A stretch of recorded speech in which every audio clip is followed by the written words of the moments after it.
Okay, yeah, we're at about 10 seconds. That should be good. That should be enough.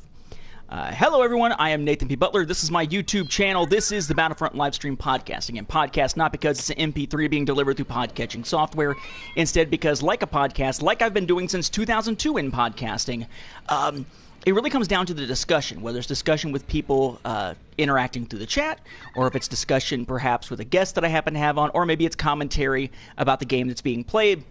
It's much more about that than the gameplay itself. I, of course, am the person behind this YouTube channel. You'll find things here. Hey, Ben. I'm assuming that's okay to call you Ben. Let me know if it's not. Feel free to call me Nate if you like. Although, oddly, nobody called me Nate until I moved down to Georgia. And now everyone seems to call me Nate. Yes, so on this channel you'll find things like From the Star Wars Home Video Library, which will have new episodes in the near future about some Japanese releases and so forth, and the original cardboard cereal box that you could use back in the day to send off for a particular release. You'll find Fantasy Flight Games reviews here. You'll find footage from Inside Jedi Challenges and so forth, all here on the YouTube channel. Of course, I also am one of the two hosts of both Star Wars Beyond the Films with Mark Hurleman and Cloud City Casino with Michael Morris, where we talk about Star Wars Legends and canon books and comics and so forth on the one, and games on the other. I'm the writer of A Saga on Home Video, a fan's guide to U.S. Star Wars home video releases, which you can find on Amazon. Great Christmas gift, hint, hint, hint. And, of course, the Star Wars Timeline Gold has been my project for the last 20 years. It is now the most comprehensive Star Wars chronology available anywhere, which you can find on StarWarsFanWorks.com/timeline. So, blah, blah, blah. In the spiel, and let's get rolling. Hello, Brian. So basically, we are still in the midst of the season of The Last Jedi. All the content basically has dropped, so it's now just a matter of the challenges. And I haven't actually been on today, except I hopped on for a second to jump in, grab some crates. There was an interesting one called Celebration Crate. So I was like, wait, what? That contained credits and crafting parts. Used that to buy one more supply crate, and that was it. Didn't actually play anything, which means I'm still sitting on today's challenges, which are one hell of a pilot, complete 5 rounds of Starfighter Assault. So yes, you're going to prove you're one hell of a pilot by playing 5 rounds, even if you suck. Not sure that fits the idea of being one hell of a pilot. And then Ambush, which is to defeat 20 enemies with each Starfighter class. Again, not entirely sure how that fits the idea of an ambush, because you're already in the furball by the time it started, to use an X-Wing phrase here. But that'll get 500 credits, and can get the Starfighter Booster Crate, bearing in mind, of course, that the 500 credits when one hell of a pilot only has 1 day on it to get it done, whereas Ambush is another one of these that runs for about like a month, give or take. For what it's worth, though, for those who are interested, yes, we are totally fine to talk about The Last Jedi if you like. Notice the spoiler warning down at the bottom. There's a spoiler warning in the title of the video, so anybody who doesn't heed those does so at their own risk. We just recorded our reaction episode for Star Wars Beyond the Films, so that's going to come out here in the next few days. It's been edited, but Mark then needs to add the music and stuff and actually put it on the website.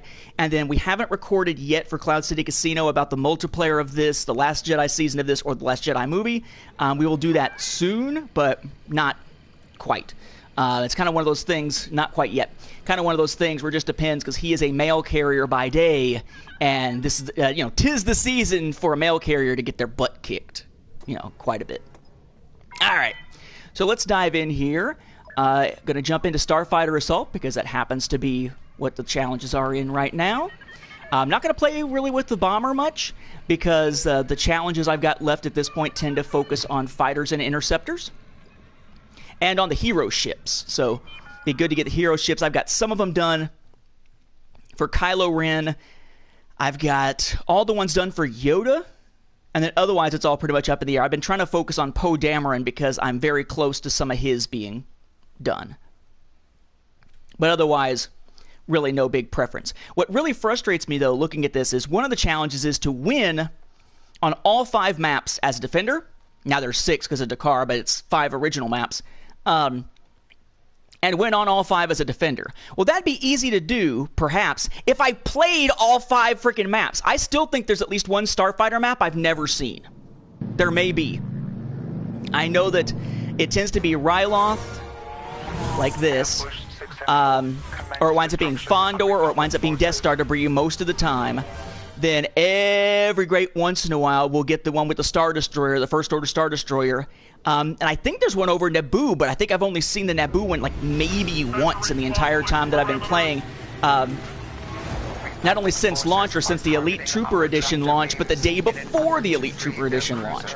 Because of Amazon getting it to me a little bit early. I have yet to actually play, I think, all of those maps, or at least I haven't played all of the maps enough times to count on more than one hand for each of them.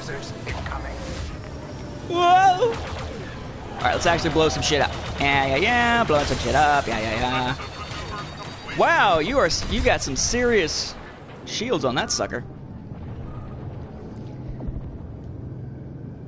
Yep, official, that is the same thing I'm thinking. I was just thinking the same in relation to this idea of the current thing now is you have to be able to knock out, it is 20 kills with each starfighter class. And there's no way to tell which starfighter it is. So I guess I will have to play as Bomber eventually again to get that. Ooh! Republic fighters attempt to disable our tractor beams. Intercept.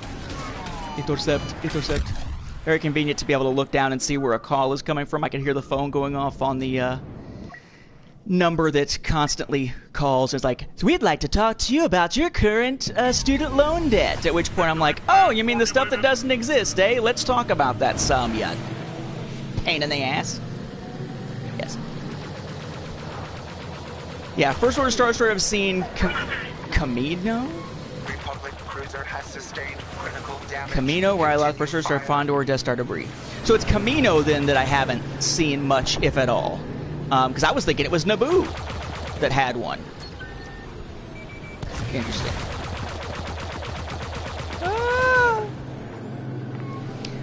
And hello, JL. I have yet to figure... I just don't get the appeal of the Classic when you could use the Virtual Console for most of those games. Like, most of the games on the NES Classic Edition, I've already got sitting on the Wii U, or the Wii, technically, the Wii side of the Wii U, so to speak, from the Virtual Console. So why am I going to go nuts trying to find something to play games that I basically already have?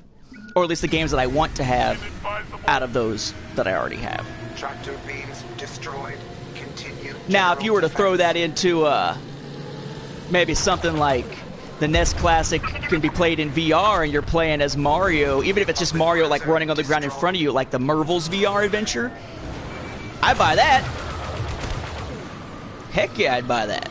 But that's not what we're getting.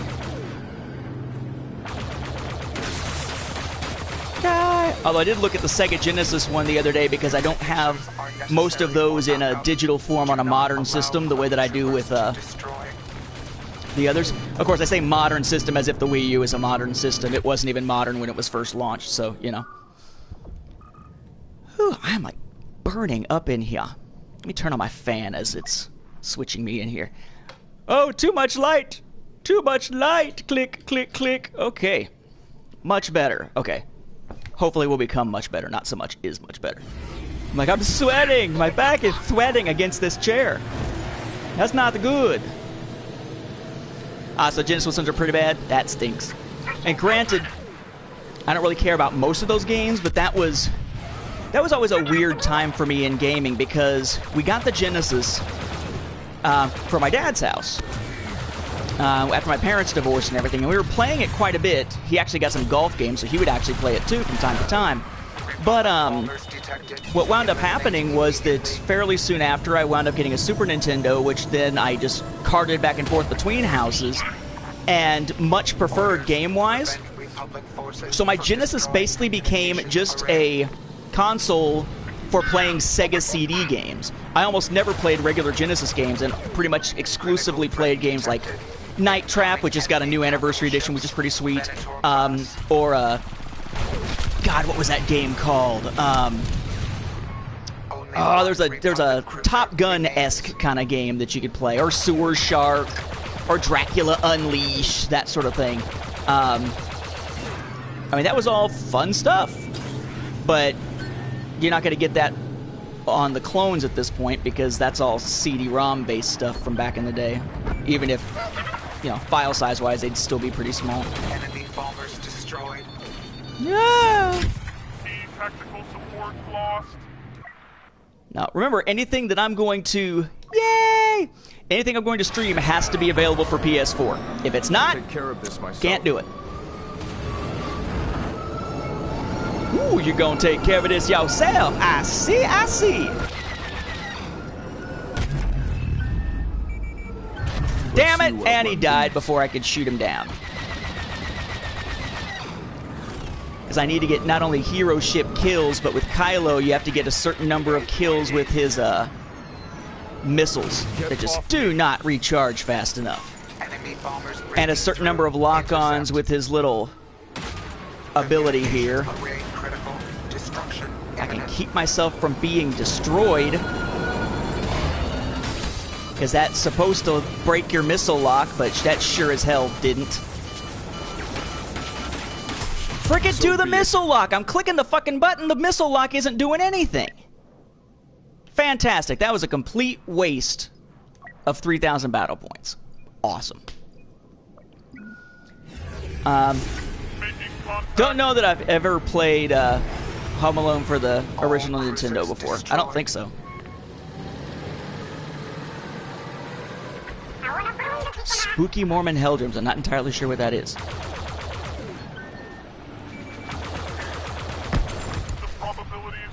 The probabilities, blah, blah, blah, blah, blah. Okay, great. Notice I turned off the music because it was starting to get flagged and blocked for some regions' mobile devices. Even though it's in a game and you're allowed to stream and use the music, but good luck arguing that with YouTube's bots.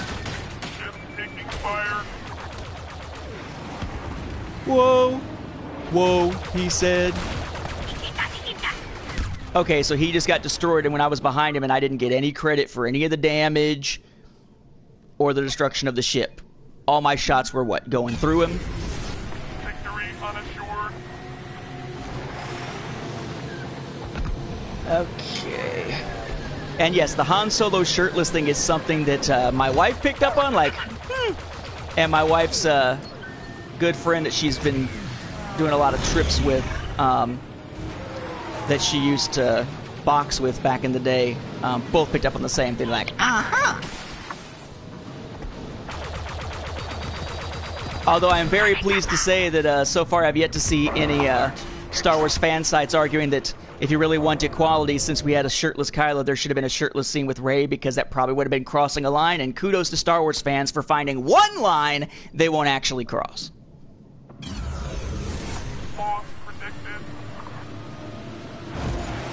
Yeah, that'd be nice. Like, as soon as you try to start locking onto a target, like, time slows down and you gotta decide if you really want to push the button. Or if you really want to, as Rey says in The Force Awakens, pull the trigger! Pull the trigger!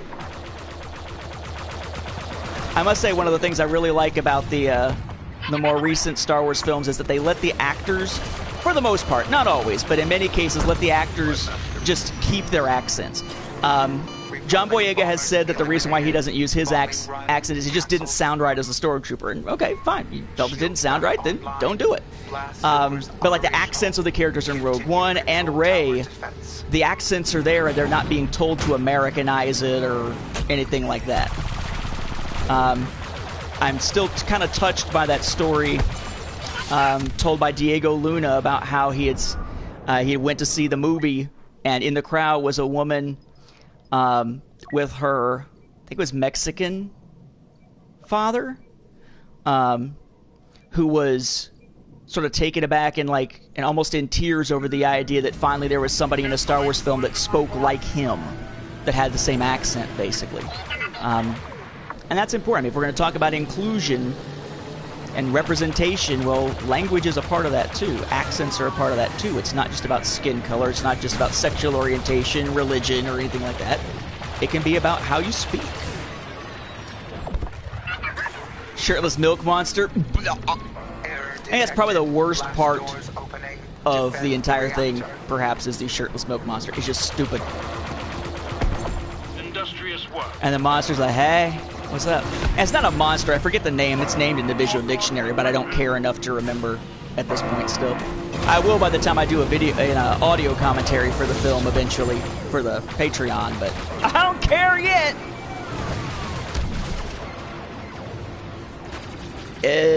I'm assuming whoever owned the print still has the print, unless they just donated it to Lucasfilm or something. I mean, not too big a shock that there are still prints out there. The fact that it was in fairly good shape is good and kind of unusual, but that took way too much to kill that guy. Hello, Silvershot. So, I mean, I think it was worth it even before. The issue that we have, yeah, just somehow got out of the fucking battle area. The biggest issue, though, is the whole thing with progression being tied into the loot crates. Essentially, progression is only partly under your control. And much of the rest of progression comes down to luck. And, yeah. Well, I mean, EA, so it depends on where you're coming from with that. If you're coming from with the idea of microtransactions at all, I'm an econ teacher, I'm going to disagree with you all day and night on that, because if you don't want to have season passes, you don't want to have constant paid DLC packs, it's got to be monetized somehow, because we're still stuck in an era in which the prices to actually make games are going through the roof, but the consumer still expects the same price point as back at the beginning of the PS3, Xbox 360 era. But if you're talking about tying microtransactions into progression rather than being something like cosmetics, then absolutely, yeah.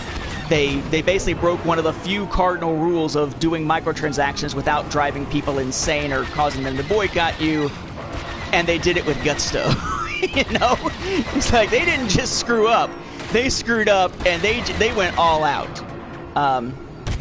Their thing was kind of like, you know what? You know, if we're going to be called to the carpet on this, then screw it. We'll get called on the carpet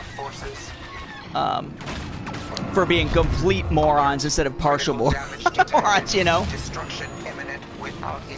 Yeah, so tying it to progression, I would say there's not much in the way of... and I think I just got caught in here, didn't I? I'm not going to be able to get out. Shield's restored, so I'm stuck. I'm not going to be able to get out. And neither is that guy. He's going to have to go around in a circle and hope he doesn't get lightning to death. But yeah, it's... Now, are you familiar with the way that the progression works? Because if you're not, I'd be happy to show you on the progression screen once the match is over. And it's probably a little more easy to explain, my opinion at least, like where they've gone wrong if we can see that page. But it might help to know kind of what you already know so that I'm not sort of over-explaining what we already knew, you know? Let's see, there we go. And it is, oh, it took me a second to see that that was just an I. I thought it was an L and then an I. I was like, what? Uh-oh, go, go, go! Go, Gadget Droid ship. Yeah, there was at least, we know there was a call between someone higher up at Disney and someone at EA, though whether it was actually Bob Iger, whether it was the CFO, they haven't said. But it's probably not coincidental timing that once that call was made, that's when the microtransactions got pulled. That someone was like, oh, hell no. Okay, cool, gotcha. All right, so we'll take a look after this match is over with. I'll show you. Oh, perfect timing. Immediate withdrawal required. Have a Fathier or whatever they call them kind of race, the big goofy with the weird heads.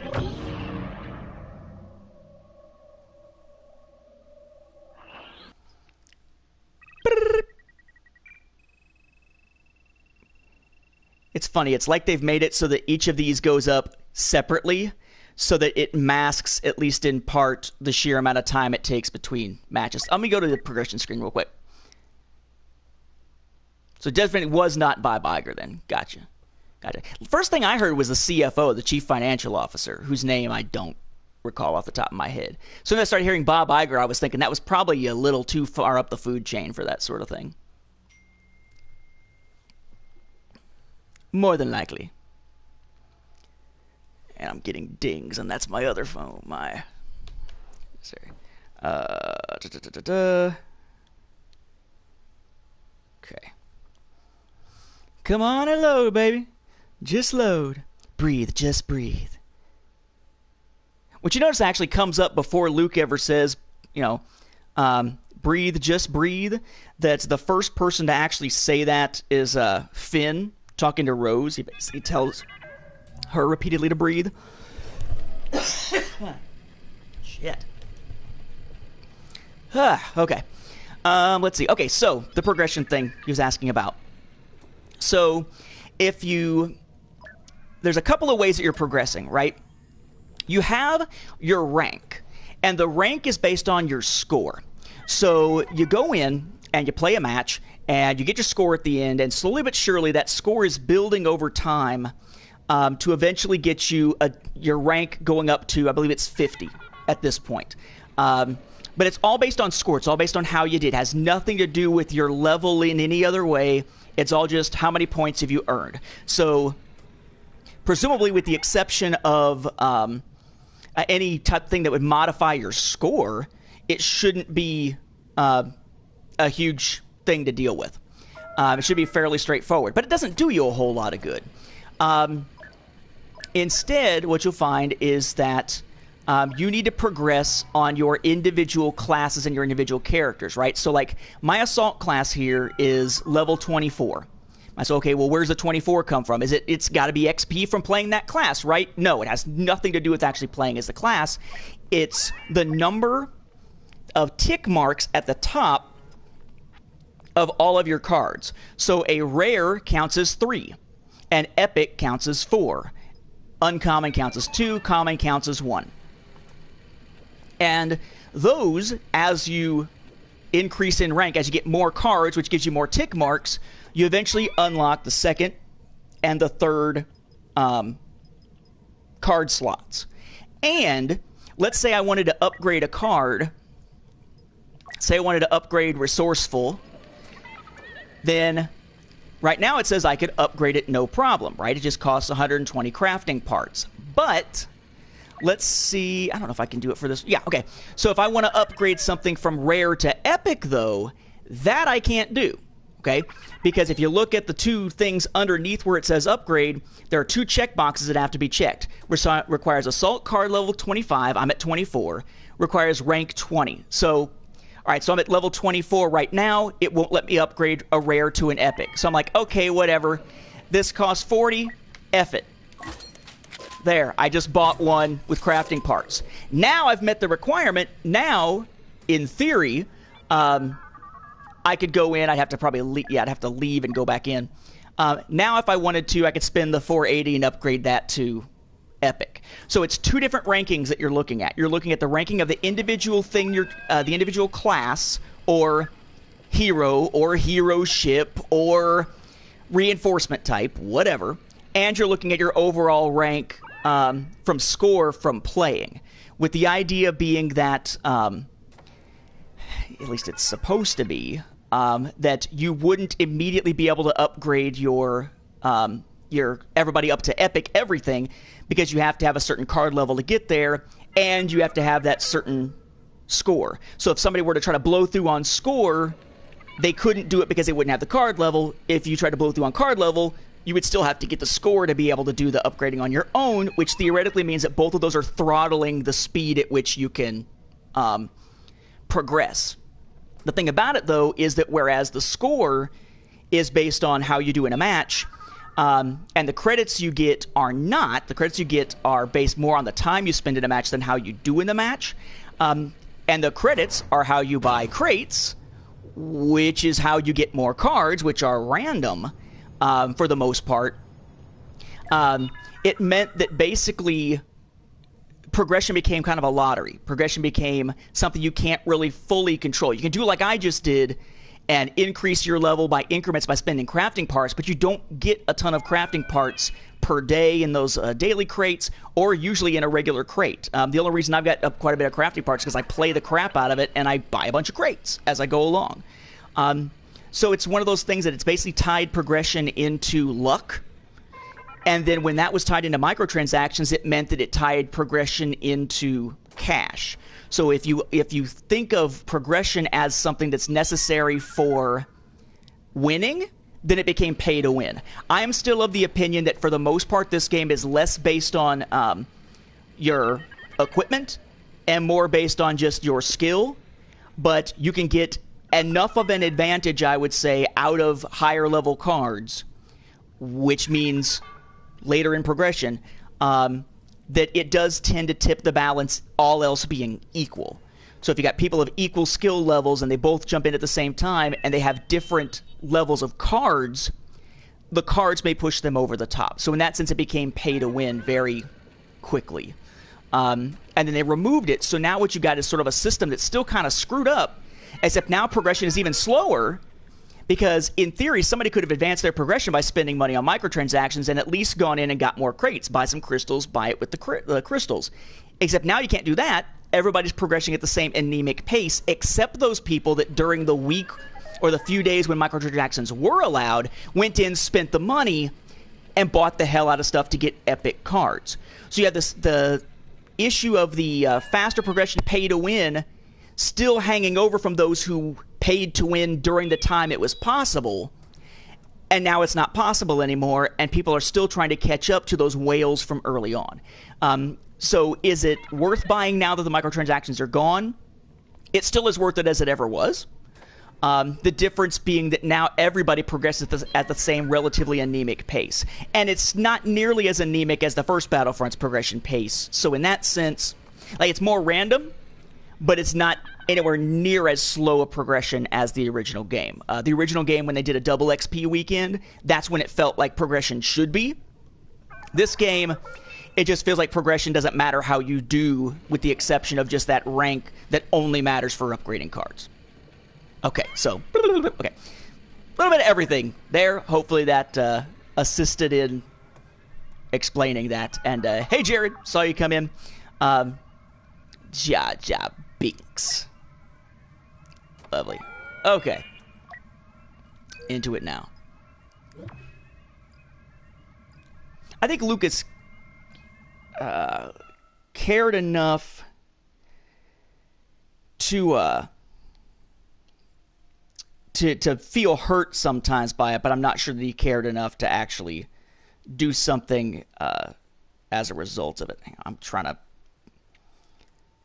having a computer issue that's causing me to need to do this on the phone instead. Reset activity. Usually I could just grab the computer in front of me, and I say, come on. Damn it, it's trying to get me to do a Bitmoji. The review is reset, period. Ambush there we go. Successful. Commence destruction. Sheesh! Public forces. Shouldn't be that difficult to just do a quick thing on it. Dang, they just chose fighter for me. I guess I'm glad I was going to be a fighter. Oh, look, it's the same damn map again. Right, this is Ryloth again, right? Yeah, the Lucre Hulk over Ryloth. Okay. Threat detected. Republic light cruisers incoming. Ship taking damage.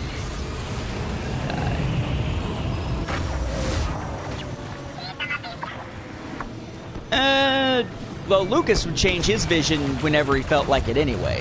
I mean, to be fair, Lucas's original vision, according to him, like actually according to him, not, you know, people reporting on what he said, but things he's actually quoted as saying was that Star Wars would be one film. And then it'd be 12 starting with A New Hope, and then no, it's actually going to be 9 with A New Hope as number 4, and then no, actually I only ever said it was going to be 6, and then there will only ever be 6, and then I never said that somebody else couldn't.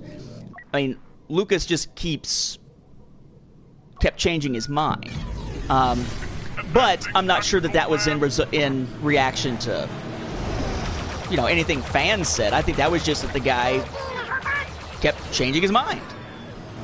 You know, we're of this mind that, well, if he says it once, it must always stay true. I mean, his plans can change. He is human. Well, could change. Now, he has nothing to do with it anymore. Sustained critical damage. Continue fire. go. Die! I just rewatched actually an old vlog of mine on intellectual honesty, and I almost feel like that needs to be pulled back out specifically for the discussion that people are having on Last Jedi.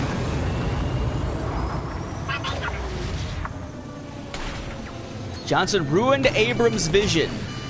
Abrams had a vision? Given the fact that Abrams wasn't even meant to be coming back for Episode 9, it was only meant to do Episode 7, what vision? I mean, he could have given some insight at the beginning, but we are being told fairly frequently now that basically when it comes to these films, they just allow the writers to do their own thing and sort of guide everything else based on that, as long as it's not blatantly screwing something up, which is kind of like the old way of doing it rather than what the story group was originally described as.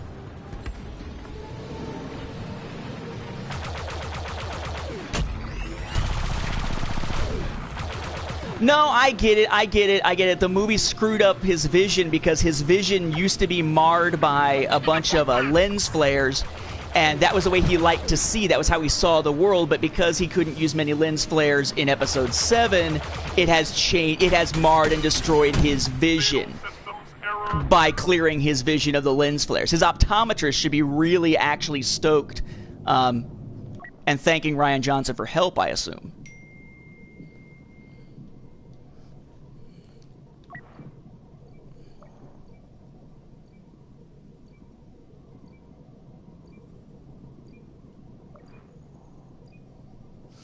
I don't know how many kills, if any, I've got. I have not been caring, but I got to get 20 with each.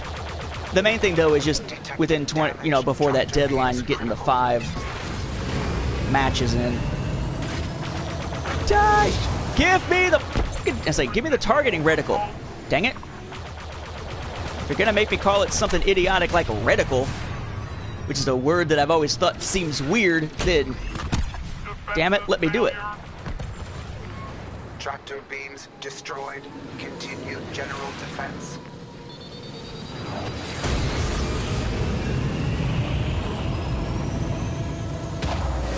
Nice. And I mean, I can watch other people's reviews of them, but I take watching reviews very similarly to my recent adventures in having conversations with the local Jehovah's Witness who stops by from time to time. I may be interested in the conversation, and I think it could be intellectually interesting to do so, but don't expect me to change my views based on what you're spouting. If I was that easily swayed to another perspective that you could come to my door and convince me very quickly, then that wouldn't be... I think I'd be almost less of a person in that sense, less of an individual. Do I know of any ways to obtain 35mm prints? You'd have to find somewhere that had them to begin with. And these days that's really difficult to do unless you're going to pay some serious bucks. I've seen a few things of Nostalgia Critic, but I don't watch it regularly or anything. I don't subscribe to it. I probably should, because the stuff I've seen I've found interesting, but I just never... I got enough stuff that I'm subscribed to that I never wind up getting time to watch anyway.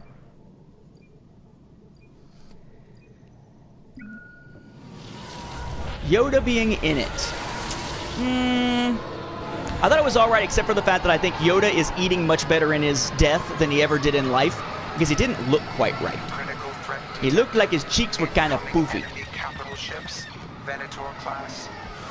Alright, so let's do...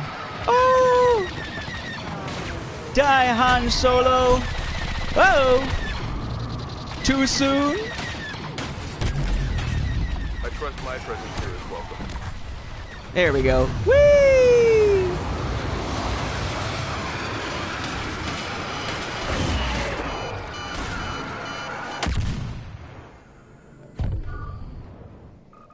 Again, you cannot just clean up an existing 35mm print to get real high definition. You have to have a higher quality source print to be initially scanned at the higher resolution. That's how they're doing things like putting Blade Runner in 4K. It just doesn't, the process doesn't work like that. Not to mention the fact that if that's privately owned, they don't have access to it anyway. That's from back in the day before the things they do now, which is when you buy this movie, you're actually not buying it. You're getting a license to use it, but technically we still own the physical item that you have in your hands. Kind of legalese bullshit they do these days.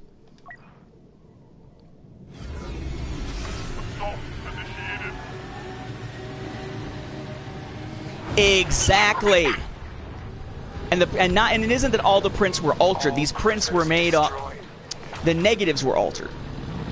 Okay, which then were used for the masters, which now then contain those altered changes, which were then used to make the prints, which then carried over those changes. It's like having something where you make an original change, you photocopy it, and then you make copies of the copy over and over again. You have to have the original, which doesn't exist anymore, at least supposedly. Given how much digital work was done on the special editions, I have a hard time believing that when they took them apart, most of it doesn't exist in some digital scanned form, unless the digital copies aren't of a high enough resolution, which would be very likely given that we're talking, you know, 1997. Actually, earlier than 1997, because the first one hit in January, so it would have to be at the latest 96 when it was being worked on. Long before, about a decade before real high-definition home media was even a thing. Communications array destroyed. Deterioration of events continues. Formulating countermeasures. See, I do also have an issue if I'm going to be watching something of someone who doesn't know, like, just saying he may not have known that at the time. Okay, so maybe he didn't know that at the time, but if I'm going to watch something, I want what I'm watching to generally be an expert opinion on whatever it is, or an expert breakdown on it, and if it's something fairly basic that isn't there, that kind of gets me, and it gets me to not watch.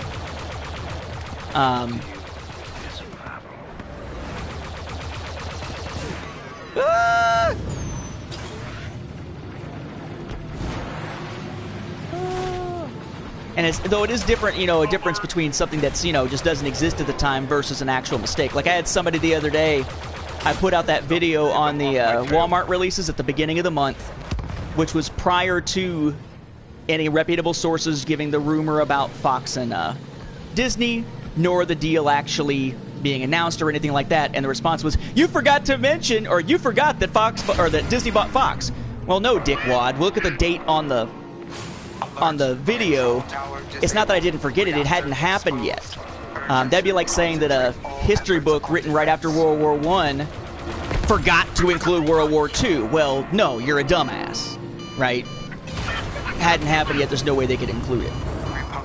Which years ago was actually the key, by the way, to an Encyclopedia Brown story that was used in one of the Encyclopedia Brown TV specials. Right, you can't put Second Battle of Bull Run on something on the day after the Battle of Bull Run, since you don't know there's going to be a second. Or you can't put first on it if you didn't know there was going to be a second. Just like they called it the Great War before they eventually called it the First World War, blah, blah, blah. Anyway. Key tactical assistance requested. Enemy bombers destroyed. Shields back online. Blast doors operational. Continue control tower defense. We need to make a comeback. We need to make a comeback. I don't care. I'm not a rapper. This isn't about comeback this, comeback that bullshit. I got zapped.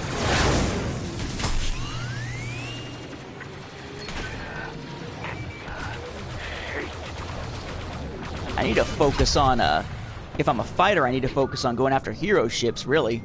Because that's one of the things you're required to do.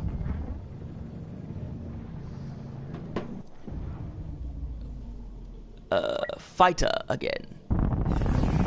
And again and again and again. Again and again and again. Oh god, now I'm going to have to be trying to figure out where that's from.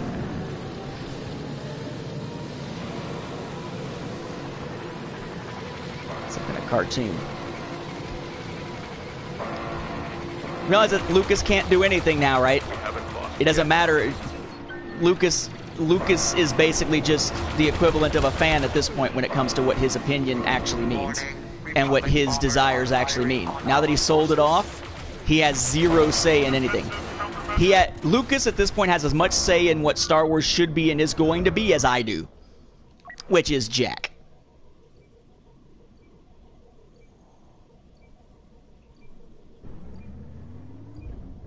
I used to have a history book that was written prior to the Civil Rights Movement.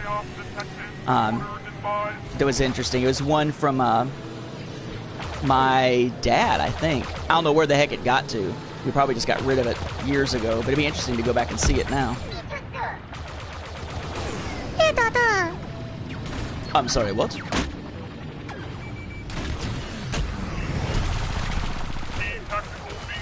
Good lord, it takes a lot to kill that guy.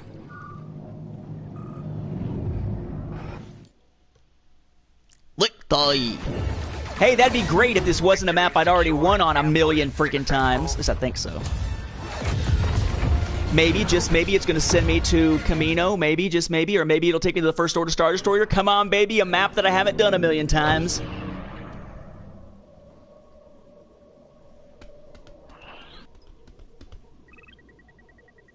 Now, here's a question for you. If they were to take bits and pieces and essentially recreate... Oh, good, I get to the same damn map again. And essentially recreate a theatrical experience similar to the original version, like what Harmy and the Despecialized Editions did. Would that even be the original and altered cut? Because they would have to have rebuilt it, which means this is a new process and a new version of the film. It would be a new version that might look virtually identical to the original, but it is still a new version they've just created. Would all fans even accept that as an unaltered cut? I don't think they would. I think there would be continued calls for, we want the original before it was ever touched, which no longer exists. And it will continue ad nauseum, forever. Ad nauseum to the point of...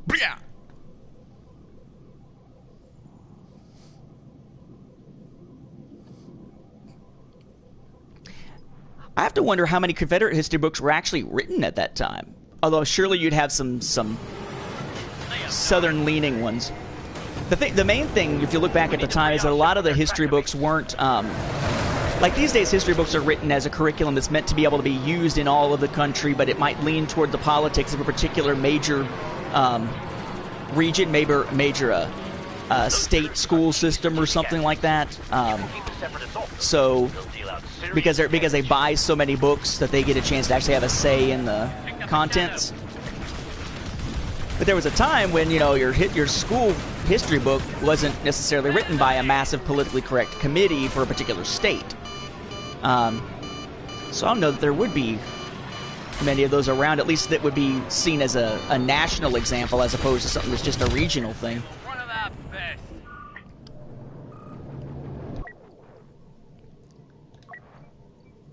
Arc 170.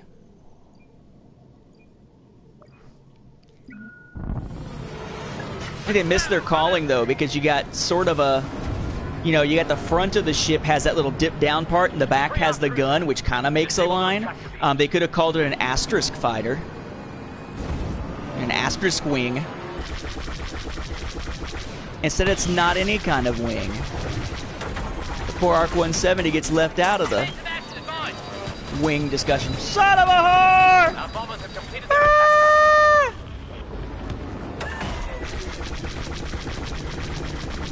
Ah! Man, I guess it should be killing things, but playing the objective can be good too. Was I disappointed with the 2006 DVD set? Yep. That it wasn't anamorphic? Yep. I got the laser discs now that I can watch, but it's a matter of, in any case, whether it's the laser discs or it's the 2006 DVDs, you have to have a TV that'll zoom in, otherwise you wind up with a mess on a modern one.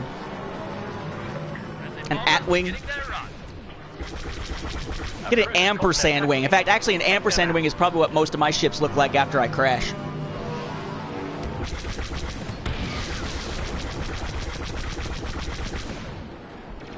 Critical damage detected. Whew.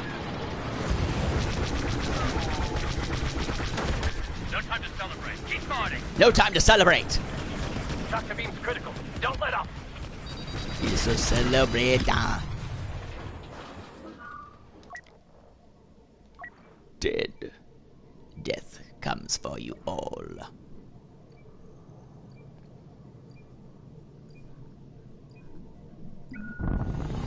Ready, reckless. Ready to remove. The bombers were shot down before they could reach their target. Yeah, I don't care. We'll take it out ourselves. Don't worry about them bombers. Look at that. That has almost no health left. Cruiser destroyed. Say! Nice work. Primary target destroyed. The tractor beams are down, brothers. Now, show them what clone troopers are capable of. It's time they learned a little respect. Show them what clone troopers are capable of. You mean like turning on the generals they fought with for years? That? Posing as each other when taking tests or getting driver's license photos? On point.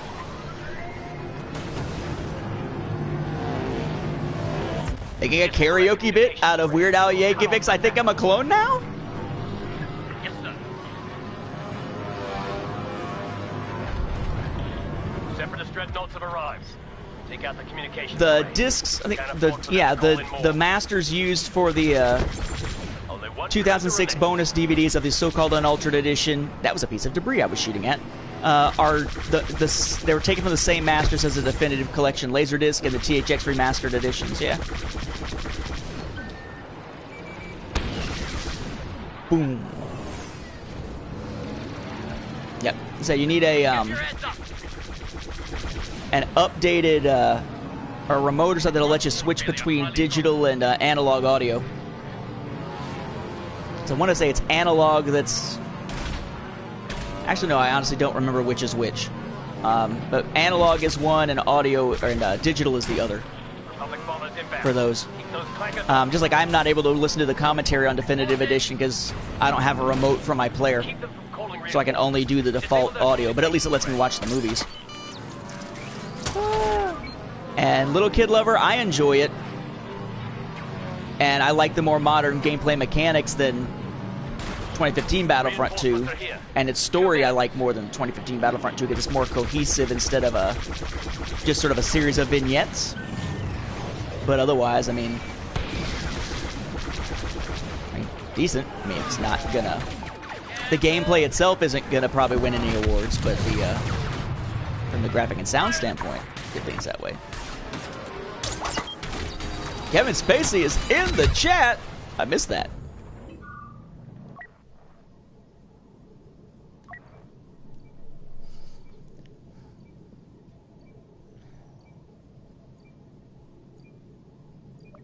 Kevin Spacey out there wanting Rian Johnson's new trilogy to be about a very young Kylo Ren so he can have that shirtless scene like in Last Jedi, only when he's a preteen.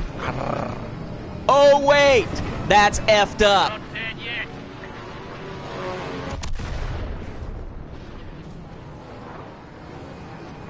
Face's Laserdisc was the same transfer because same master, yeah. The only thing really different was whether it was a CLV or otherwise. Oh, I was thinking it was Little Kid Lover as in like a little kid who was a lover of something like Gabe's. I didn't think of Little Kid Lover as, I don't know, it can be taken multiple ways. Try not to take it in the worst possible way. Nope, I'm going to wait, and if I do it at all, I'll jump in with, what's his name? I'll jump in with, Poe if I can, because that's the one that I'm slowly working on the milestones for.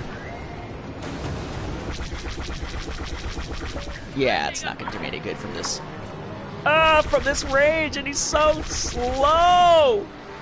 And trying to shoot through things. There we go, now I can at least hit it. Run! Missiles!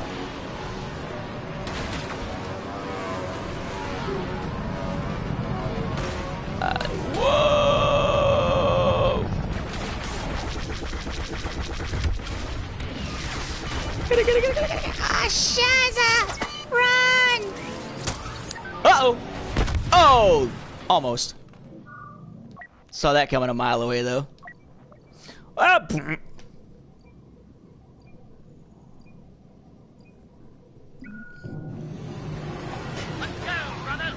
let's go, brothers!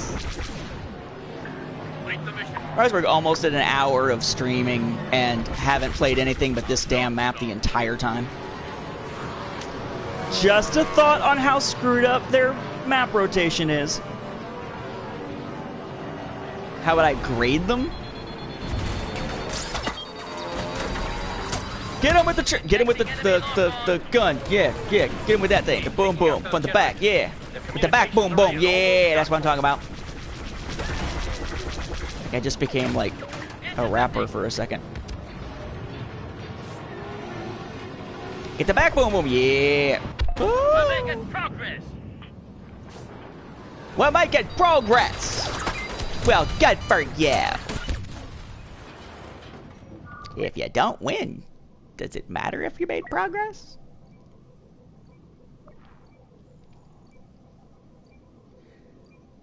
I mean, the efforts are fantastic. The efforts are amazing. Not sure I would grade them. I mean, they look good. That is a good point. That is basically an Alice Eve in reverse. Because yeah, there wasn't a necessity. Although I like the fact that she at least comments on it in a way that's not. It's. Could you like put something on where you could sort of get the sense that maybe she likes what she sees, but she's not going to comment in that way on it. She's going to be a little bit more reserved with it. That actually worked. I think that Lucas is mad that Harmy did that. I'm not sure he cares.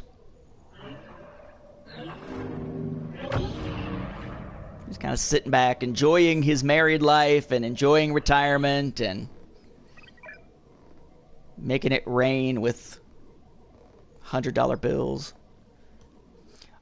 Only one more with fighter and then I could switch to a different class. In theory. What hell of a what the oh, hell no. That had better not be right. That had better be showing the progression wrong. Resurgent class. I'll actually do this one because I almost never get to play this map. But how many rounds have I played just since the stream started of Starfighter Assault? And it's counting 1 as done? Woo. Complete 5 rounds. Progress 1 through 5. Everything in that statement is wrong. Into a trap. Brace for impact. Mother. Will Rey and Kylo finally kiss in the 9th episode? Possibly, although now I think that's less likely because, you know, they've sort of made their polarization the focus.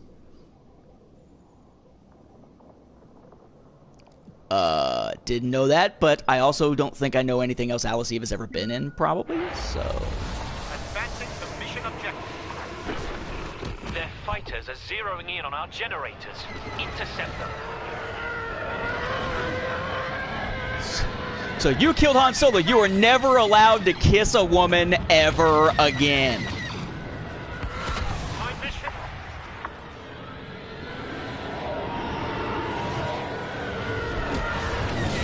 Yes, Ren has issues, and that's why I like the character of Kylo Ren, because he has issues, because he's an interesting, more complex character than what we often get. I like it. Oh, I've never heard of it.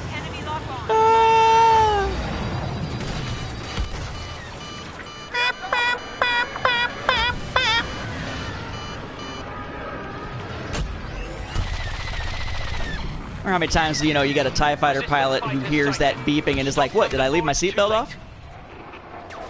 And then dies because they didn't realize they were being shot at. Kind of like that. I can tell you exactly how that works. He killed Han because he felt it was what he needed to do to quell the inner turmoil and thought it was going to make him get him on the next part of his path.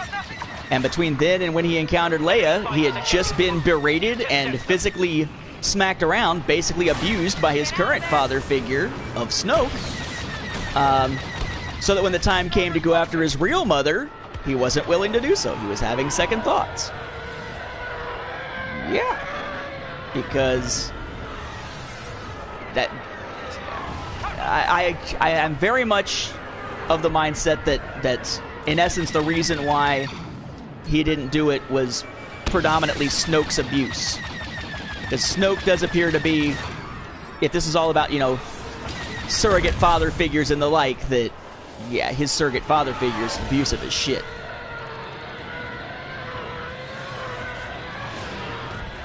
Wait, we don't have to absolutely love something or hate it? You can actually have a middle ground? Stop being intellectually dishonest. You won't fit in on the internet. Right? Stop being so intellectually honest. I think I said dishonest. It's been one of those days. Been a busy, busy day and my brain is almost empty. Good day. We actually, I think I've mentioned before that we do a thing where some of our students for the online courses come from a sort of rehab center, sort of shelter type place for girls who've been rescued from sex slavery type stuff, like human trafficking, and stuff like that. And every year, instead of having our own Christmas party, we do for the teachers, we do a service thing where we do a Christmas event for them, and we got to do that today. So, I mean, busy day. But really cool to have a chance to do something nice for these girls that really life has kicked the hell out of, and they, who knows when the last time was they actually had a Christmas gift of any kind, and so on. So yeah, Carrie Fisher should. Right. Not sure she had much choice in that matter.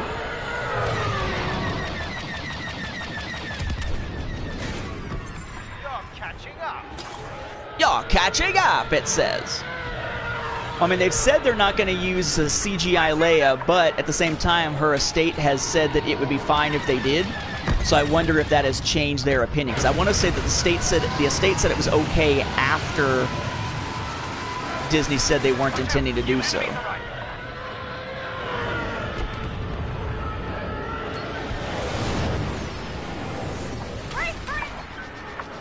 Brace for impact.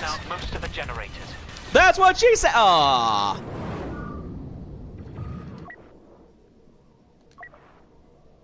And we're off.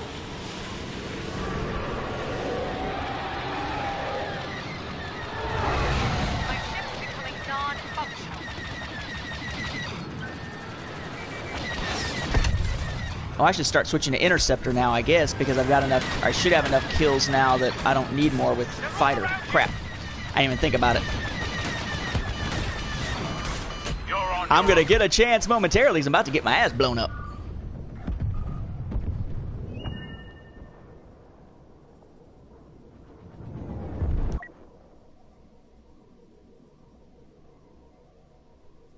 Alright, so interceptor then.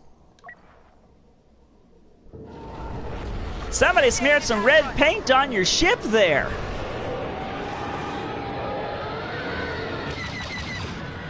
Enemy down.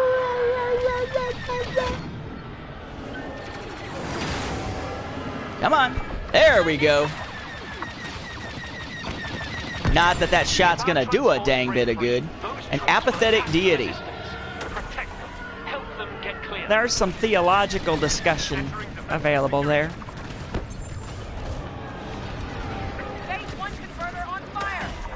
As my opinion stayed the same after having some time to think about it. Actually, so coming out of it...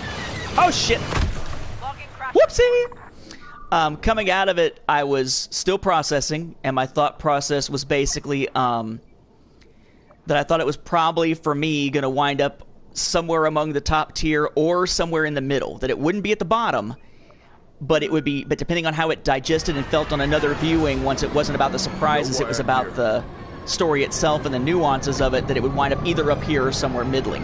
And I think I've basically been able to sort of sort that out at this point, or by this point. So now I would put it up there within my top tier.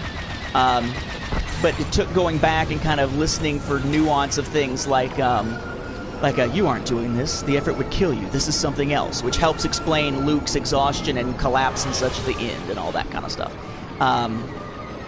Plus, there was a scene with DJ that I had missed using the restroom the first time I saw it. So I found the DJ character a little more interesting, though still not super compelling on the second viewing compared to the first one.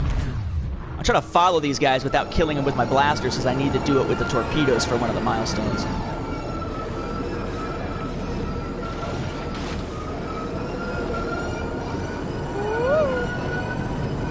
I was shocked that her mother died. I thought that was crazy coincidence, though, you know, as Carrie Fisher used to say, you know, her mother was always trying to upstage her, and even in death, that seemed to have been part of the equation. Escort our troop transports to safety. Smoke him! Why does it take so long for his rockets to launch? My goodness!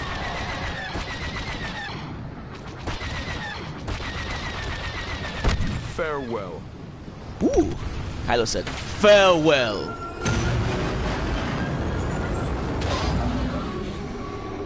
I mean, like I said, Lucas at one time would have referred to 2 more trilogies after this one. Back when he had the original 12-episode plan that put We'll see. A New Hope as number 1 instead of number 4. But that was long ago. Somebody shot me. Where's the bastard that shot me? First order transports away. That will hurt the resistance. They've destroyed almost all of our transports. Kill assist my fuzzy bottom! Not that my bottom is fuzzy, it just sounds good. Ah! Well, there's gonna be a 9. It's just a question of whether it'll be a 10, 11, 12. Right, because 9 finishes out this trilogy. Our troop transports are making a run for it. I did see that, except that wasn't actually him watching the trailer for The Last Jedi. That was somebody editing the trailer in and the sound of the trailer in with something else from an older video of Harrison Ford watching something. So it wasn't actually his reaction to... Whoa, shit! That wasn't actually his reaction to the trailer at all. It was bull. It was fake. Sure got shared a whole heck of a lot, but it was fake. Man, if I could get one more guy and try to lock on there. Free of this pain. Find somebody that I can link. Yeah, you're free of this pain now because you're dead, you suicidal bastard. Engaging enemies. You gotta figure the question is whether we're talking episodes or if we're talking just movies, right? I mean, because the episodes are the saga content, but plenty of side stories for movies.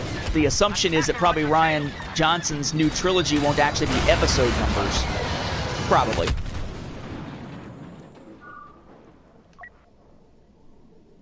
Han Solo is already white. You're getting him confused with Lando. Keep them away from that deflector ship. Yeah, I was so busy reading this, I didn't realize that they spawned me on a direct collision course with an asteroid.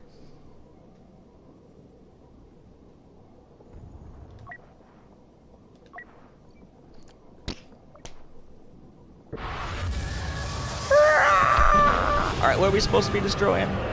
Protect the deflector shields and just kill the other side. Okay. We can do that. That's fine.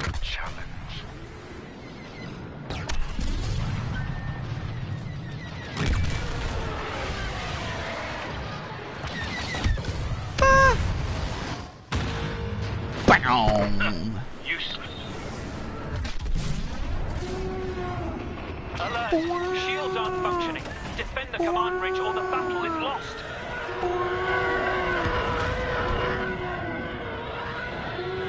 Well, I'm trying to defend stuff, but there's all these damn rocks up in the way. About time. Enemy fighters have Narnia? No. Stop them.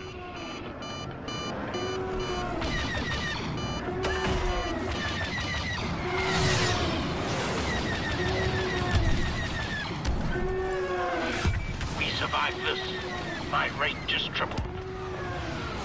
Okay. That quadrant is clear. That's fine, Boba. Why am I hearing you in my ear about how your rate would have just tripled? We restored power to the shields. Are you listening into my calls, Boba? Do you have a warrant for that? Front deflector. Stop them. Target down. Ah, I did.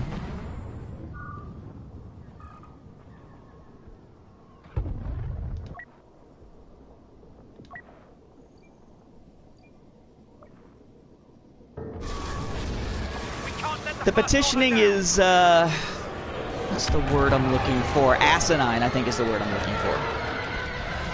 As is the one about remove it from canon and all that stuff, and the place they put it. You know, Change.org was created specifically to be able to petition the government and give American citizens a more accessible means of using their petition rights that exist within the First Amendment. And instead it's turned into make petitions for whatever random societal and or more often than not entertainment bullshit that you want to, regardless of how idiotic you are.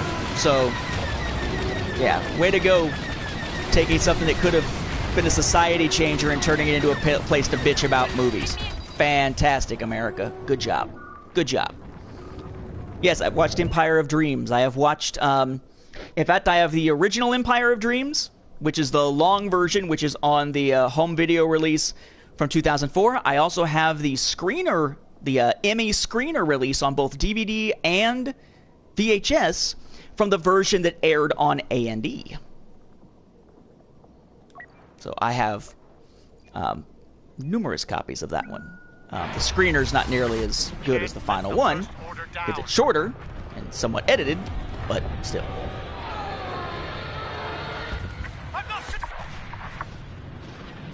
Fantastic. Thank you, little kid lover. Oh, shit. That's one of those ones where you're like, I'm gonna get you, sucker, and then you realize that there's something in your way. Whoopsie. Shields are down. The command bridge is exposed. A few stray shots there could ignite the entire ship. And you want me to come back and do what? A stray shot? One stray shot could set the whole damn thing off, and you want me to come back? You out your damn mind. The command bridge is taking critical damage. The ship may blow at any moment. Protect it. Well, does that suck for you? The ship may blow at any moment. Okay. Ooh, we are down to the... Oh, we got him. We got him. One more kill.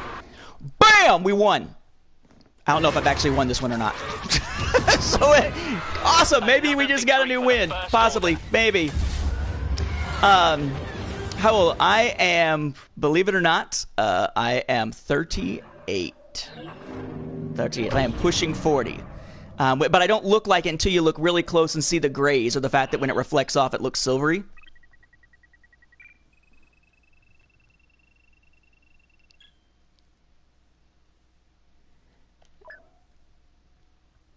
Okay, cool. So I got Kylo Ren's lock-on thing done. Oh, that did help! That did give me another one as a defender. I hadn't won on that map before. So now I need to win as the defender and the attacker on Camino, which will be a trip to do given the fact that I don't know that I've ever seen the map in the entire time I've played the game. Let's see. Wipe them out. That's going to take forever. Use Kylo Ren's torpedoes to defeat 50 friggin' enemies? Really? They're slow. They suck. Much like I felt about the Blackhawks and some of their losses recently, but they're getting better. JL, you're going to have to repeat that. Yeah, see, good. I look younger than I am. Sweet. Yeah, I born in 79, graduated high school in 98, graduated college in 02, started teaching, and been doing that ever since. Target those generators. It should knock out So that once you see the gray in my hair, my wife is well, currently she is 10 years my junior. Most of the year she is 9 years my junior, but her birthday in January hasn't come around yet. It will in a couple of weeks. So I do every once in a while. It's the is that your dad? Screw you! Screw you!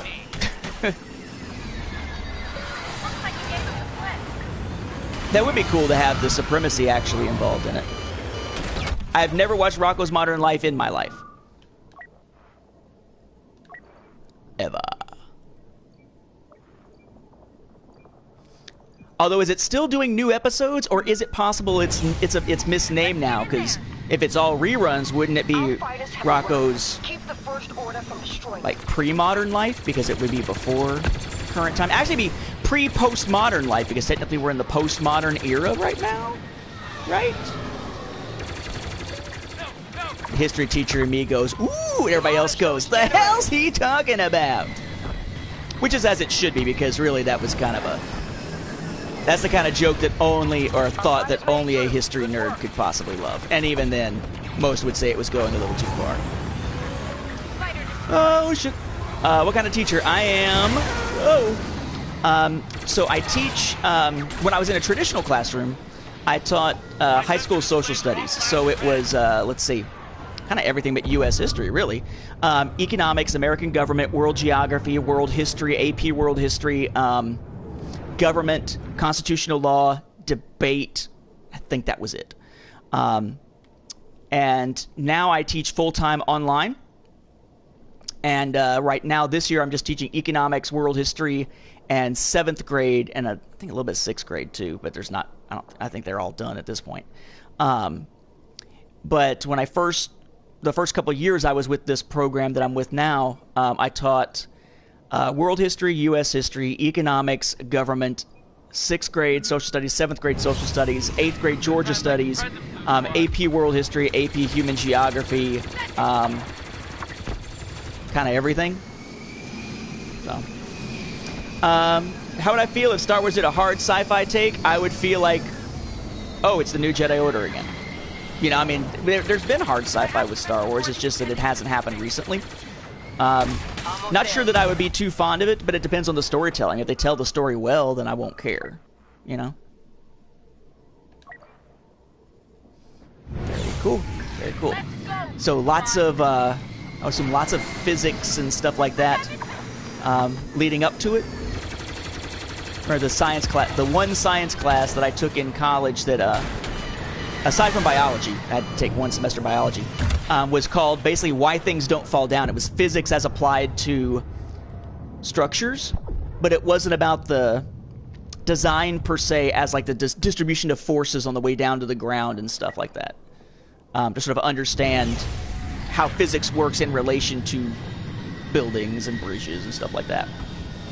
Which Home Alone movie do I like the most? Since I've only seen the first one, I'm going to say the first one, because I don't know that I've ever seen Home Alone 2. Actually, no, I take it back. I have seen Home Alone 2. So Home Alone 1, I don't remember much of Home Alone 2.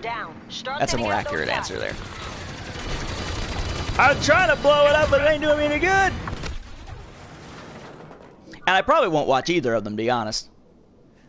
The movies I tend to watch during the holiday season most often are National Lampoon's Christmas Vacation and It's a Wonderful Life.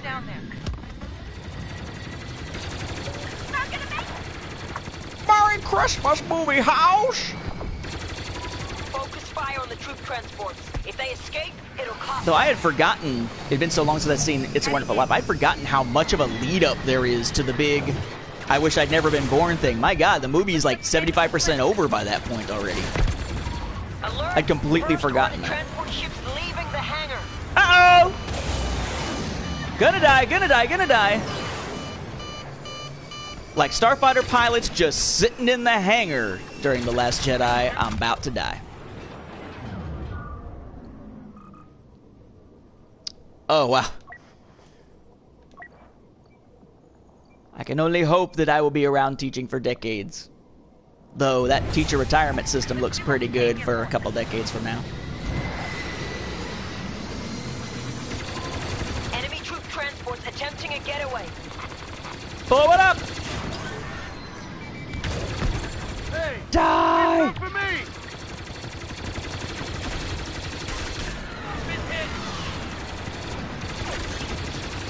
Come on! Blow up! Damn! Did I hear the Home Alone 2 dad died? Was it a different dad than the original Home Alone? Because if so, I remember seeing that. But if it was somebody else, I don't know. Bob Saget in a Star Wars movie, that would be interesting. Give him like a weird whatchamacallit, give him a weird alien character to play, and that would work. Enemy transports have eluded. That'll diminish our chances. Yeah, Yoda level 10 your plan. And basically, you're like, when 900 years old you reach, take as much out of the retirement system. You will not. Because, like Social Security, it will be gone. Let's see. Study any advice. Do not expect your teaching experience actually in the classroom to even remotely resemble what you were learning if you were learning in college. Colleges are great at teaching you the pedagogy. They're great at teaching you the psychology. Pay very close attention in the psychology classes. Pay very close attention in the sociology classes if you have to take them, and the pedagogical classes, because understanding where a student is and what they need is one of the hardest things to get as a teacher, but one of the most beneficial, one of the most impactful. But when it comes to a lot of the stuff that they suggest much of the time in colleges for teachers, a lot of it comes down to not being very practical advice. Do this and they'll behave. Yeah, bullshit. Maybe like 75% will behave. Get as much time, if you can, observing a real classroom as you possibly can. Like at our college, and I was fortunate that one of the top colleges for education, at least at the time in the country, was in my hometown. It was expensive, but it was in my hometown, so I was able to basically, once I got a scholarship for it, attend without a lot of extra costs. And our thing, I'm not finding anybody to kill. The big thing for that college was that they make it a point. Good Lord! So, how is the Falcon this damn slow? One of the things they did was make sure that you got a chance to be in the classroom before. Why are my missiles not locking onto a damn thing? They should have known better. This is just not a good run for the ship here. But yeah, they set us up with visits or internships every year prior to actually doing student teaching. So you had a chance to see. That was a completely wasted run. See what a regular classroom is like a real life classroom is like prior to. Actually, no, I'll be Tally. Sure, why not? Prior to having to be in there during your senior year when you're doing your student teaching, where if that's when you discovered this is not what I want to do, congratulations, you just wasted like 4 years of your life, right? Try to get in and observe regular classroom or real classrooms as often as you can. Both good and bad. I mean, if you know a teacher who sucks, see what they're doing wrong. But it takes patience. You know? As Luke would say, this is not going to go the way you think. In fact, many days won't go the way you think or the way you plan. But the more flexible you are, the more you know the needs of the students, the more you're willing to realize that practical experience isn't necessarily the same thing as what you learned in college, then you'll be good. Do I like The Family Man? I'm not sure what The Family Man is, though I'm sure it's a movie. So who's in it? I don't think I've seen it. But other movies, I already pretty much listed the ones I actually watch for Christmas, basically. Yeah, Falcon's had too many porgs on it. And hello, EK. Welcome back. Oh! Shit! Oh, yeah, I'm Tally. I should actually be trying to get hero kills with Tally. Duh! How's about you pay attention to the game you're playing at least a little, Nate? Just a tad. Oh, shit! Losing power to thrusters. Yeah, that didn't work. That falls under the category of wah, wah, wah, wah, wah. Why don't I watch Home Alone at the holidays? Home Alone was a good film at the time, but I've seen it enough times that it just isn't fun to watch anymore for me. It's kind of... I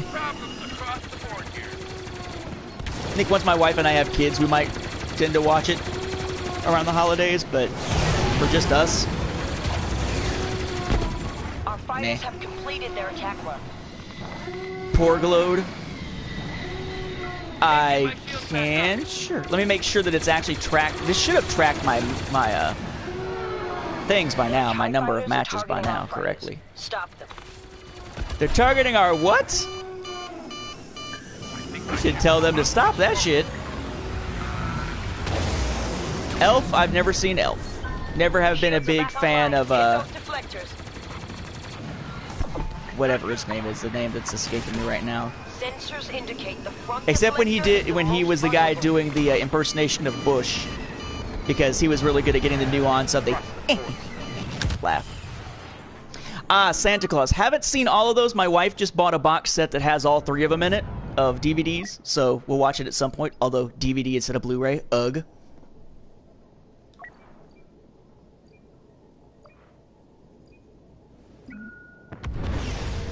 Looking good for our side. I like it. Oh, that sucks. It will come soon, though. Never fear. I actually had some really positive things said about it. So I do, I assist by being one of the people on the year in review for publishing for Star Wars Action News every year podcast. And Brock, who the person I do it with, isn't even a home video collector and talked up the book quite a bit about how he really dug it as a narrative and got into it even though it's not something he collects. So, like, that's cool. I need to see if there's any other sites or podcasts that want to do interviews and stuff about the book, because I did quite a few when it first came out, but it's been a while since I've done one, but I have to actually have the time to commit to it, you know? Let's see. I've seen Ferris Bueller. I actually don't think I've seen 16 Candles, but Breakfast Club is sitting on my table over here as a Blu-ray for me to watch again soon. Oh, nope, it's actually sitting in the other room because I was getting it out to watch it, but I swear it's there. Thoughts on the Yoda scene? Both, was alright. I think it was him kind of getting back to trying to give good advice, but he did look weird. He looked all like... I guess. And the fact that he... I mean, his double on... His line... Like when you try to interpret the line that everybody's focusing on, it's kind of a meh. Like that tree or those books or whatever don't contain anything that the girl Rey doesn't already have. And presumably that's supposed to cover up for the fact she just grabbed the books and took off in the Falcon with him, because you see them later in the film. And that's her moment to have an opportunity to do it. And then here's Yoda blowing up the tree, covering up the theft. So I get what they're going with. That he's basically saying, she's got the books, but not the way that the words come out. I mean, those books don't contain anything she doesn't already have. No, she actually has the books. Are you saying she has the books but doesn't need the knowledge in them because she already has that knowledge? Because if so, why are you covering for her stealing the books, and why did she steal the books? That kind of thing. I have a hard time getting through American Graffiti, I'll be honest with you. I'm just like... But then again, maybe seeing it in high definition would help. Because some movies it's just hard for me to follow or to really get drawn into if I'm constantly bugged by the presentation. Be careful from a certain point of view. Some of the stories will be very entertaining. Some of them will be absolute garbage. My favorite story to complain about there are 2 that just stand out as garbage. You have one of the Force-sensitive Dianoga and the whole baptism thing with Luke. What the fuck? And then you have the story all about TK421 basically being a gay man who wants to screw his way to the top and into a transfer off the Death Star by having a lot of hot gay sex with one of the top Death Star people, either Mahdi or Tag or even Tarkin. And that's the whole story is how the mouse droid carries the messages back and forth as this guy tries to screw his way to the top. Because, you know, that's what Star Wars is all about. Promiscuity and screwing your way to the top. And you thought I was going to say something about the gay thing. I don't give a shit about the gay thing. The fact that it's a promiscuous screwing his way to the top bullshit is what got me to dislike the story.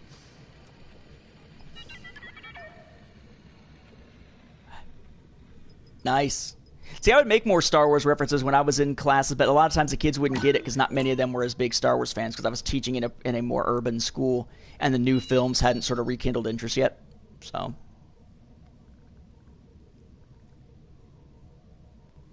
yeah, the Cluehorn story took forever. It's kind of like I'm reading Legends of Luke Skywalker, and I got to the one that's on, like, the water planet with the girls on the weird X-Wing bird things, and I'm like, holy shit, can I please be done with this story? It's awful. And apparently there's worse to come, so that'll be fun to finish reading. Loved Until Dawn. Loved Until Dawn. And one of the first VR games I got was Until Dawn Rush of Blood, and now I'm stoked for The Inpatient. So yeah, I'm all about that Until Dawn. It's just really huge. It's not on my hard drive anymore because the game was enormous. Tim Curry did do Star Wars. He did the voice of Palpatine in the Clone Wars once Ian Abercrombie passed away. So he has done Star Wars. All right, so Fighter Ace is still going. Takeout the Leader is going to take forever. Interceptor Ace is still going. And then there's all the heroes. Vader is slowly progressing. Poe is slowly progressing. Nothing with Maul yet. Tally is very slowly. Actually, no, that's another Poe one that's just out of order. And then Tally is barely progressing. Okay. Alrighty then. So I heard heroes versus villains. This... I've not had a lot of luck with... Oh, actually, let me check my thing real quick. I've not had a lot of luck with that one. Are you still... Did I really only play 4 rounds? Really? I smell bullshit. I'll go get me a crate at least, and then I'll jump into heroes versus villains. And then I'll probably wrap it up here after that round, or after that match. Yeah, Mahdi's is the story that's like the politically correct talking to HR thing, which I thought was hilarious. For streaming, I usually stick with either Battlefront 2 as a 2D game, or I stream PlayStation VR games. Because I'm a huge proponent and fan of PlayStation VR, and usually I'll do a stream of a new PlayStation VR game right after I get it to sort of give first impressions of how it looks, how it plays. Do that more often. Where were the Knights of Ren? Anywhere but on screen, apparently. I was expecting to see more about them too, but no. Any more streaming tonight after this? No. Just that one last match, and then that'll be it. Ooh! A blockade! Let me guess. That was either... The teacher was either going into talking about Berlin or... the Cuban Missile Crisis. I would bet. Because that's where I would immediately think to grab them. Would I ever stream Kingdom Hearts Remix? No. Because of the bigger question, would I ever play Kingdom Hearts Remix? Which is probably a no. Because I have no interest in Kingdom Hearts. Okay. Heroes versus villains. And that's why people rubber band it. Like, okay, so there's 2 different kinds of rubber banding in video games, right? There's one that's a stutter because of lag that makes your character seem like they take 2 steps forward, 1 step back, or 1 step forward, 2 steps back. That's rubber banding in that sense. And in bigger senses. But then there's also rubber banding where someone literally just uses something to hold down a button so it doesn't make it look like they are they're away from the controller. Just to basically walk in a circle or something so that they can get experience points from being in the match. Because, again, the match doesn't care if you do well. It cares how long you're in the match. So I'm hearing that that's being exploited a lot with Heroes versus Villains. So you have a lot of people who aren't actually playing Heroes versus Villains. I wonder if the Knights of Ren could have been part of the Praetorian Guard, but I don't think so. Some people have brought that up because of the number of them, but you would think that would have been somewhere in the visual dictionary, but it wasn't. So...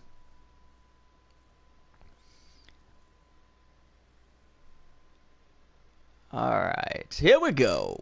Slowly but surely. I do like the way they've retooled Heroes vs. Villains, so there's one target to go after now, and it's about earning points. How the... I didn't choose any hero, but okay, I guess I'll be Boba, dick. I don't think I've ever actually played as Boba, though. Whoa! Because I'm going to start doing that crap again like I used to on the original game, where I like to zoom in to shoot. Alright, so the target is... Oh! Damn! Smoked pretty quickly. Smoked by Rey's lightsaber. Now I can actually choose... Actually, I haven't played as Phasma yet. Let me play as Phasma. So what are her abilities? The Staff Strikes, Survivor. Cool. And First Order Sentry Droid. Okay. Ooh, and she's got like a zoom in, everything goes jello. Woo. As Bill Cosby once said, there's always room for jello. And roofies, apparently. Holy shit! Maybe they've rebalanced the characters. I used to think that this was a game where basically the, I think I played as Palpatine either. That basically the villains had a substantial advantage in heroes versus villains when the game originally came out. Maybe not anymore.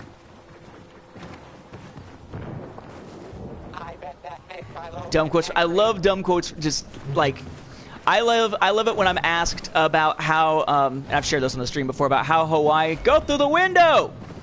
About how Hawaii and Alaska have such different climates, because I mean, they're right next to each other. They're right next to each other. Because they're right next to each other on the friggin' map, because they're in the corner. Damn! Yeah, I haven't played as these heroes worth a damn, so I'm not gonna do very well playing as any of them. But hey, why not?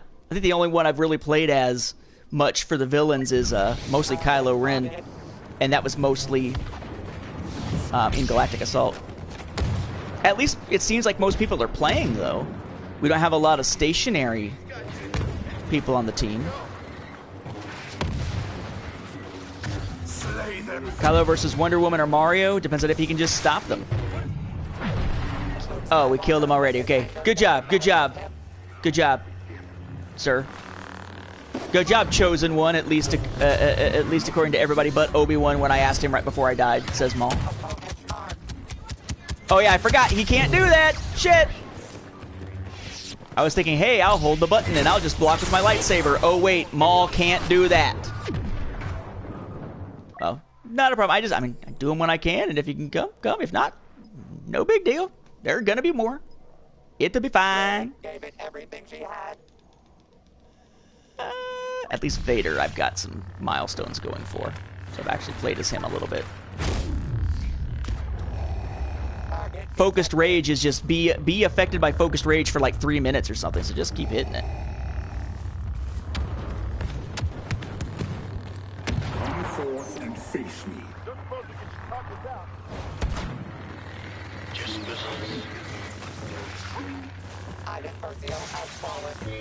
Iden Versio has fallen. Ray! Get your ass back here! Target marked. Oh, shit! Die! Die! Sit your ass back down. Don't sit up. Don't. I kill you. Don't sit back up.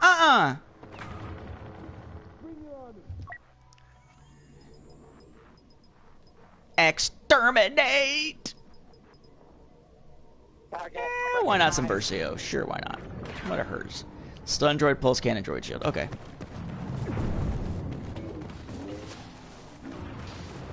I hear lightsabers! Yeah, this is a mode I've barely played. Like, this and Strike I've barely played at all, so I'm not at all surprised that I wouldn't be doing very well with it. My plan was to eventually play it a little bit more once I got a lot of the other stuff done. A lot of the other milestones done. But I just haven't ever gotten back to it.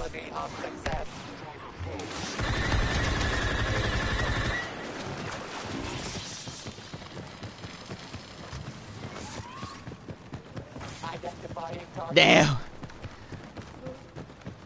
Well, I guess that's true. What are you doing, Vader? Why are you slashing up the... You all right there, Vader? You having a bit of an episode? Vader's having a bit of an episode. 3! Oh, yeah.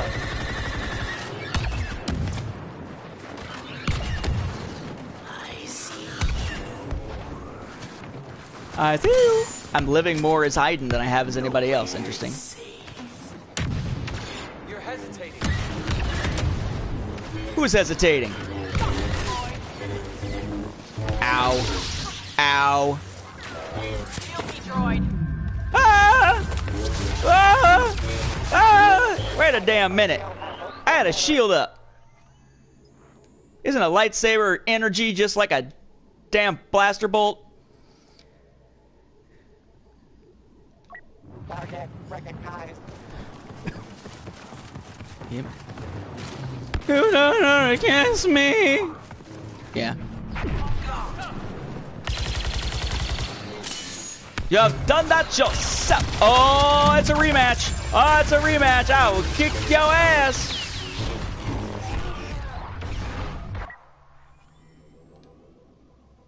Kylo Ren has met his match. Can a lightsaber reflect a killing curse? I would assume not. I mean, it's not a physical thing or an energy thing to bounce back, right?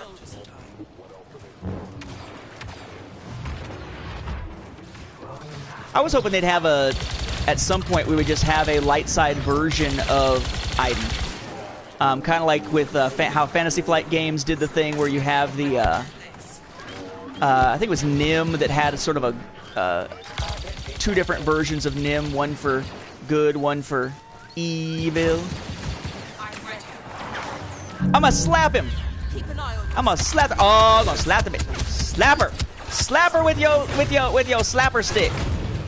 Captain Phasma couldn't save herself this time. Man, I tell you. Yeah, that definitely does sound like a Dalek. Or a Cyberman, perhaps. Oh, nice. All right, so yeah, so that's heroes versus villains. Basically, constantly the target, taking out the target until eventually you have you've defeated the other team more often than they've defeated you, and so on. That didn't help me all that much. 221, that's kind of jack. Focused rage for 1 full minute. Kill our sentry droid. Yeah, I'll play more of this when I start doing those challenges more often.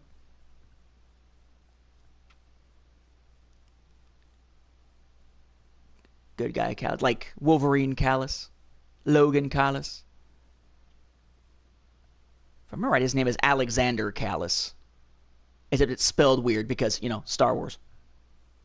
Alexander, like Alexsandr or something.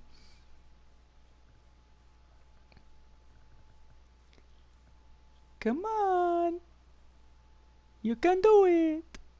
Go back to the menu.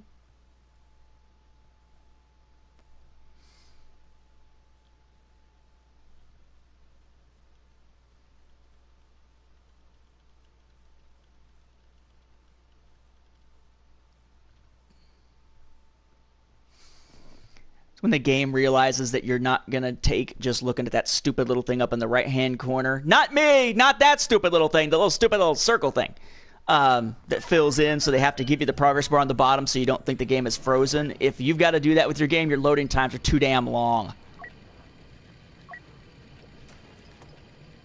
Closing in. Go, making sure that all my stuff is unflagged. So yeah, I need to jump back in at some point, get that other match in, but I'd swear I played more than 4. I guess I need 13 more with the Interceptor, and then, yay, I get to go back to Bomber again for a while. That'll be fun. Wah, wah, wah. All right, so I'm going to go ahead and call it here. We're at about 1 hour, 38 minutes. We're getting close to when I would call it anyway, which would be 7:30. Probably not time again for another match at this point. Again, thank you for being here. The spiel. Again, you can find my Star Wars Timeline Gold, the single most comprehensive Star Wars chronology available anywhere, literally, at over 3,100 pages, a project that has gone on for 20 years over at StarWarsFanWorks.com/timeline. You can find the podcasts I'm currently involved with, which are Star Wars Beyond the Films and Cloud City Casino, both at StarWarsReport.com. You can find my book, A Saga on Home Video, a fan's guide to U.S. Star Wars home video releases, a great Christmas gift, thumbs up, and so on, over on Amazon in your particular region. And, of course, on this YouTube channel, you'll find stuff like from the Star Wars Home Video Library, Fantasy Flight Games Star Wars reviews, and so on and so on and so on. But I will head out of here. Not entirely sure when the next stream is likely to be. Let's see, today's Wednesday. I'll try to see if I can work one in tomorrow, just depending on what the schedule is looking like throughout the day tomorrow. Otherwise, we're probably looking at either early in the day on the weekend or sometime next week. It's going to entirely depend on my schedule. My wife's, as you know, just kind of pops up when I'm able, depending on workload and such. But thank goodness Christmas break starts after tomorrow, and then it's just a matter of my wife's schedule. So, again, thanks for being here, guys. Little Kid Lover, I would say if it's 40, sure. But then again, it depends on your region, too. 60 was the original price tag, and I had the Elite Trooper Edition, which was even more. So I find it worth it, but your mileage will vary. Depends on how much you like to play multiplayer versus campaign. Campaign is only going to take you probably a day or two at most. So thanks for being here, everybody. Enjoy break if you're going on break, as I am soon, and I'll see you, hopefully, on the next stream. Thanks for being here.